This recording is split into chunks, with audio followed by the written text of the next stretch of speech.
হরে কৃষ্ণ, রাধে রাধে। মৌমিতা পরিবারে আপনাদেরকে জানাই অনেক অনেক শুভেচ্ছা ও অভিনন্দন। আজকের আলোচ্য বিষয়টি হচ্ছে 1433 বঙ্গাব্দে কবে পড়েছে অক্ষয় তৃতীয়া।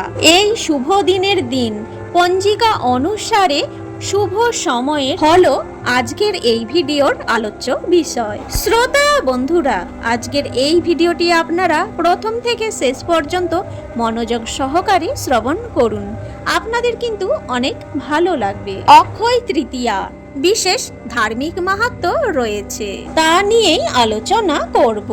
বন্ধুরা, 6ই বৈশাখ 1433 20 এপ্রিল 2026 সোমবার বৈশাখ মাসের শুক্লপক্ষের তৃতীয়া তিথি এবং সেই দিনই পালিত হবে অক্ষয় তৃতীয়া।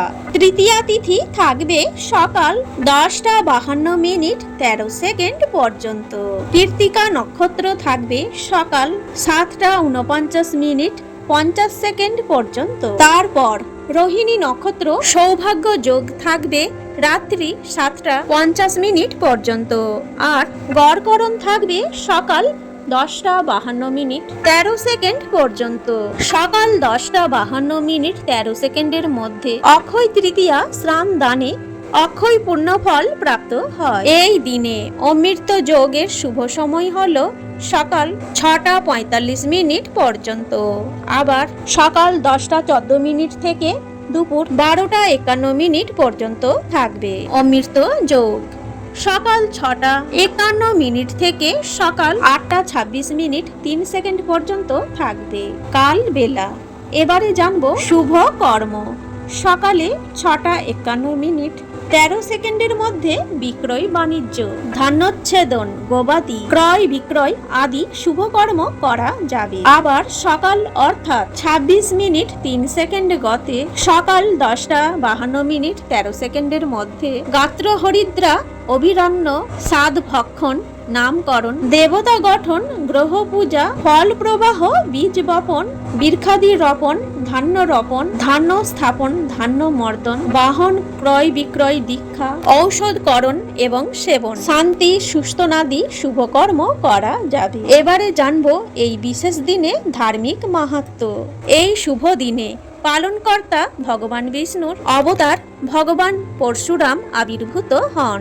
এই শুভ দিনেই রাজা ভগীরথ মাতা গঙ্গা দেবীকে মর্তে নিয়ে এসেছিলেন। এই শুভ দিনেই সিদ্ধিদাতা গণেশ ভগবান মহর্ষি বেদব্যাসের মুখ নিঃসৃত বাণী শুনে মহাভারত লিখতে শুরু করেছিলেন। এই দিনেই চন্দন যাত্রা শুরু হয়েছিল।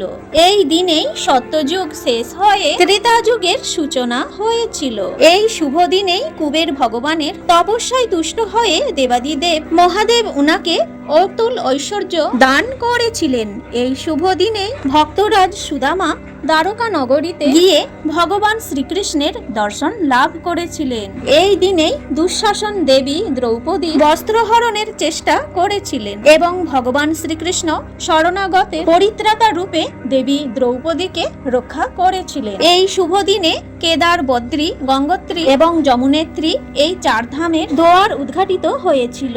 এই শুভ দিনে পুরীতে ভগবান শ্রী শ্রী জগন্নাথ দেবের রথযাত্রার রথ নির্মাণ কার্য শুরু হয়।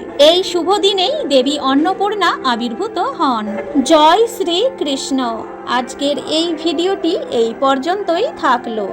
এই ভিডিওটি দেখে বা শ্রবণে আপনি যদি একটু উপকৃত হয়ে থাকেন, অবশ্যই ভিডিওটিতে একটি লাইক করে কমেন্টে লিখুন জয় শ্রীকৃষ্ণ। তার সঙ্গে সকলেই ভালো থাকবেন, সুস্থ থাকবেন।